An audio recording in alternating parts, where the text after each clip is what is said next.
Nomor 1. Segala sesuatu yang harus dikerjakan disebut titik-titik. A. Hak. B. Kewajiban. C. Tanggung jawab. D. Gaji. Segala sesuatu yang harus dikerjakan dinamakan atau disebut B. Kewajiban. Jika A. Hak adalah segala sesuatu yang harus diperoleh sejak seseorang lahir. Yang C.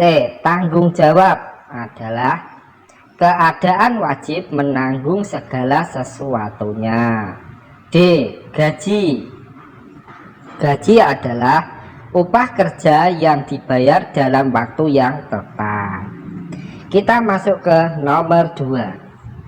Melaksanakan ibadah dengan rajin dan penuh tanggung jawab mencerminkan nilai Pancasila sila ke titik-titik.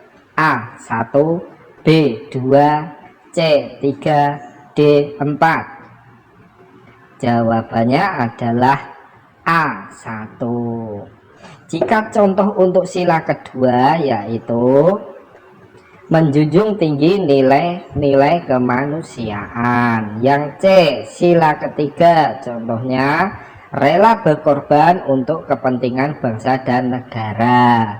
Sedangkan yang terakhir D. Sila keempat contohnya tidak memaksakan kehendak kepada orang lain. Kita lanjut ke nomor 3. Setiap warga negara memiliki kewajiban untuk berperan serta membela, mempertahankan kedaulatan negara Indonesia dari serangan musuh yang diatur dalam Undang-Undang 1945 pasal titik-titik. A. 27 ayat 3, B. 28 ayat 1, C.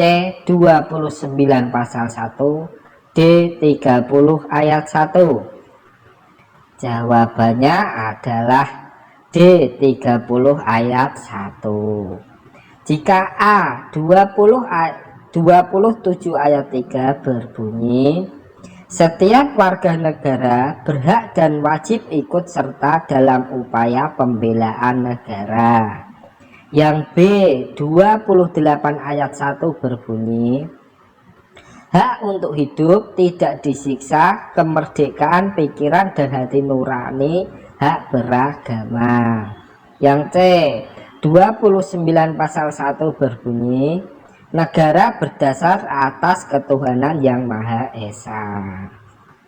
Kita lanjut ke nomor 4. Contoh perilaku penggunaan hak dan kewajiban secara seimbang adalah titik-titik.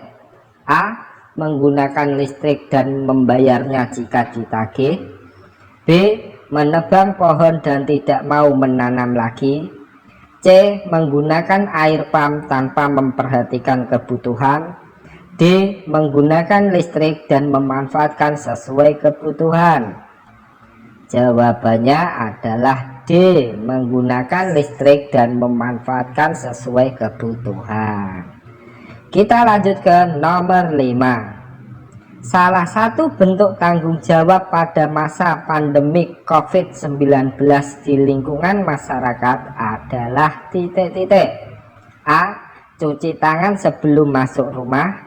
B. Menggunakan masker saat berada di luar rumah. C. Menjaga kebersihan halaman. D. Rajin berolahraga.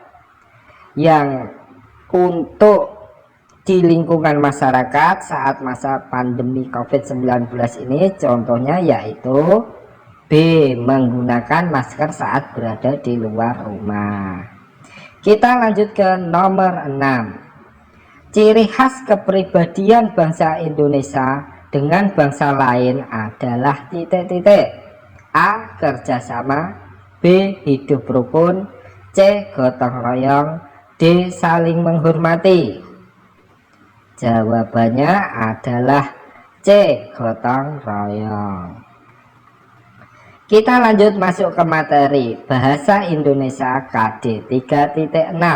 Nomor 1. Jenis puisi lama yang tiap baitnya terdiri atas 4 baris serta memiliki sampiran dan isi disebut titik-titik?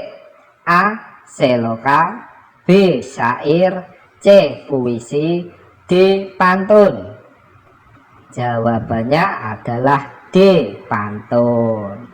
Jika A. Seloka yaitu puisi berisikan pepatah atau perumpamaan yang mengandung sendaguro, sindiran, bahkan ejekan.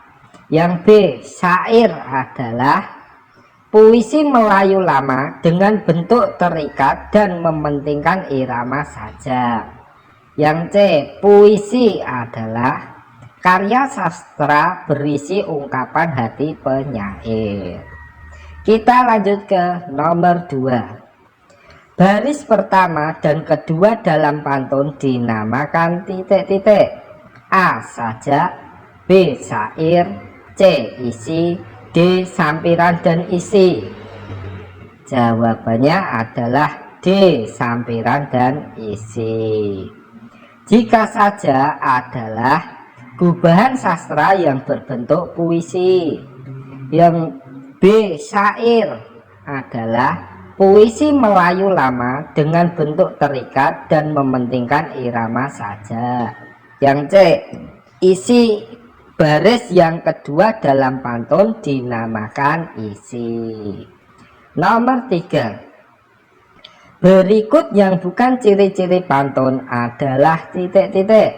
A. Bersajak, B. A, B, A, B. Bersajak, A, B, A, B, C. Terdiri atas 4 baris, D. Tiap baris terdiri 8-12 suku kata. Yang bukan ciri pantun yaitu A. Bersajak, B, A, B, A. Jadi jawaban yang B, C, dan D merupakan ciri dari pantun. Kita lanjut ke nomor 4. Amanat pada pantun biasanya terdapat pada titik-titik pantun. A. Sampiran, B. Isi, C. Setiap bait pantun, D. Semua baris pantun. Jawabannya adalah B. Isi pantun. Kita lanjut ke nomor 5. Berdasarkan usia, pantun dibedakan menjadi 3. Berikut yang tidak termasuk jenis pantun berdasarkan usia adalah titik-titik. A. Remaja, B. Dewasa, C. Anak-anak, D. Nasihat. Jawabannya adalah D. Nasihat. Jika yang A. Remaja menggambarkan makna kehidupan masa muda. Yang B. Dewasa, pantun yang mengenai orang tua, budaya, agama, dan nasihat. Yang C. Anak-anak menggambarkan makna sukacita. Kita lanjut ke nomor 6. Pantun berfungsi untuk mengungkapkan maksud atau pikiran secara titik-titik. A. Langsung, B. Tidak langsung, C. Alami, D. Biasa. Jawabannya adalah B. Tidak langsung. Kita lanjut ke nomor 7. Indah sekali petikan gitar, apalagi diiringi lagu. Ayolah teman kita belajar, supaya jadi insan yang berilmu. Pantun di samping berisi tentang titik-titik. A. Lelucon, B. Teka-teki, C. Jenaka, D. Nasihat. Jawabannya adalah D. Nasihat. Kita masuk ke materi IPA KD 3.4. Tapi sebelum kita masuk ke pembelajaran ini, jangan lupa kunjungi link di atas untuk materi IPA kelas 5 tema 4 yang lebih lengkap. Oke, langsung saja kita ke nomor 1. Darah yang banyak mengandung oksigen kembali ke jantung melalui titik-titik. A. Arteri, B. Arteri pulmonalis, C. Vena, D. Vena pulmonalis. Jawabannya adalah D. Vena pulmonalis. Jika A.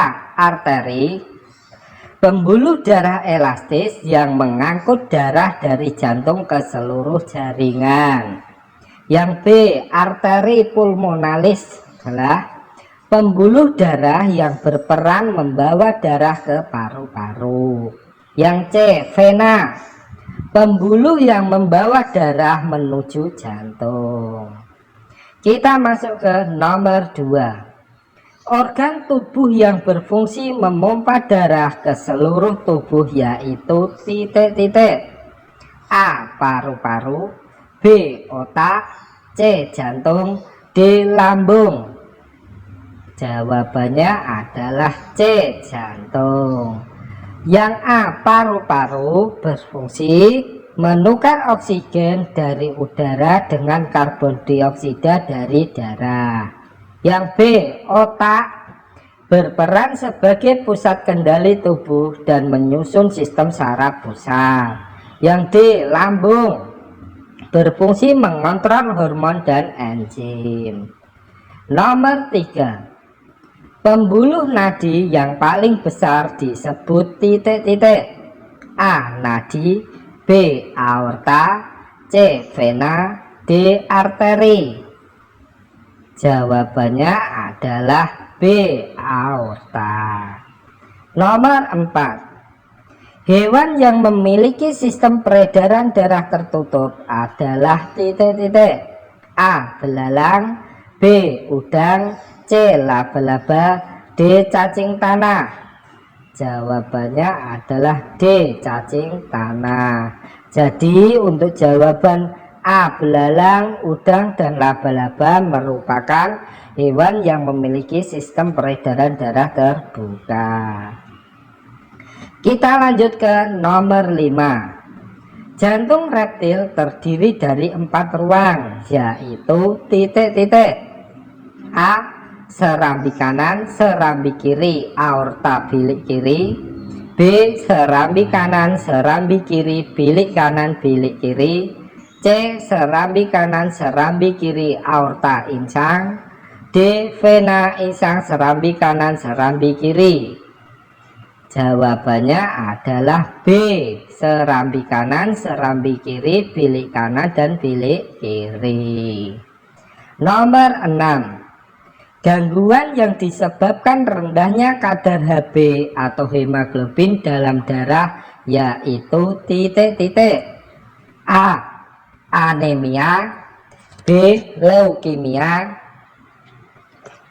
C, hipertensi, D, hipotensi. Jawabannya adalah A, anemia. Yang B, leukemia, yaitu kanker yang menyerang sumsum tulang belakang. Yang C, hipertensi, suatu kondisi ketika tekanan darah terhadap dinding arteri terlalu tinggi, atau biasanya hipertensi disebut juga dengan darah tinggi. Yang D, hipotensi, suatu kondisi ketika otak tidak menerima darah dalam jumlah yang cukup. Kita masuk ke nomor 7. Gangguan peredaran darah yang berasal dari faktor keturunan yaitu titik-titik. A, anemia, B, leukemia, C, hipertensi, D, hemofilia. Jawabannya adalah D, hemofilia.